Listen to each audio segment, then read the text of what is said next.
Hi, my name is Andy North, and I'm a media tech with Ames Community School Districts. This was my first year to be a judge at the ITEC Fair, and I have to tell you it was a lot of fun. To be a judge is very easy. You can go to the ITEC homepage. At the very bottom there's a link, Tech Fair. Click on that and you'll see a link that will download the application form for you, and you can send that in. I also have to say the experience was wonderful. Going in as a first-year judge, I didn't know what to expect, but they put me or teamed me with someone who had judged several times in the past, and they were able to lead me through the ropes. It was a wonderful process and a wonderful experience. As a judge, you go with your partner and you are assigned a specific number of students that you're going to judge in the category that you've chosen. There is a rubric that you can take right with you. And I have to say, part of what was really impressive were the students who were prepared and ready to present their project. They would step forward and introduce themselves, tell you a little bit about what was going on, and it became very evident those students who had invested a lot of time and effort, as opposed to those who just kind of did it, or perhaps had a lot of help and didn't really know what they had done. The rubric allows you very quickly to categorize or place where the different presentations will be. I have to say, for a purple, you really look for that extra power, that extra pizzazz. Everything in the rubric lines up, but there's just something a little extra about it that the student has done to move them to the next category. But the rubrics also are available, so it's a good idea to go online and download those ahead of time and become familiar with what you'll be looking for according to that rubric.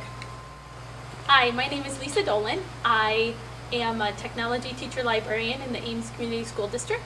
I got involved with being a judge because I wanted to know what I teach in an elementary, and I wanted to know what elementary students could do, what they're capable of doing, so I can come back and help teach some of my students how to do some of those things, or to search for projects so I can show them what the limit is so they know to set their limits high and they can create projects for the tech fair in the future.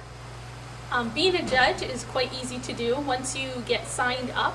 When you're signing up, you have the choice of choosing what category you want to, and the categories are on the website. You can choose what category you want to, as well as the grade level, and I think it's beneficial to choose a category you're familiar with, as well as a grade level you're familiar with. And then once you're a judge, when you get there, this is my second time of being a judge, but once you get there, they're very well organized. They have the rubrics of the categories laying out for you, as well as who you're partnered with, and the kid's name on the top of all the rubrics, so it's really quite simple to do. You know, in a map of the place where it's at, so you know exactly where to go to, what time you need to be there.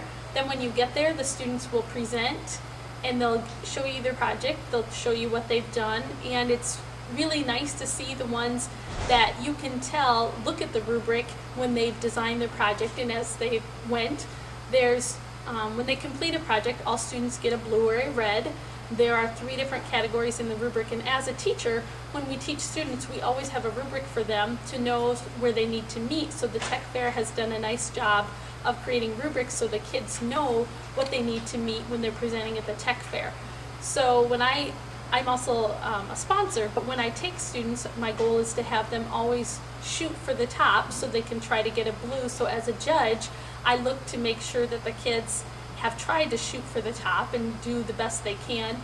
And also the judges are allowed to present a purple ribbon to one of the groups that they scored. So there's quite a good chance that a student could get a purple because there's many judges and the judges only judge a few students. And the students that I would award a purple to would be the ones that have met everything on the rubric, but they've also put that little bit extra in. They've given it that pop. They've given that wow factor that when I look at it, I say they've met everything on the rubric, but then they went above and beyond and they've done this that's in addition to everything on the rubric. So that's what I look for, and that's my experience as a judge.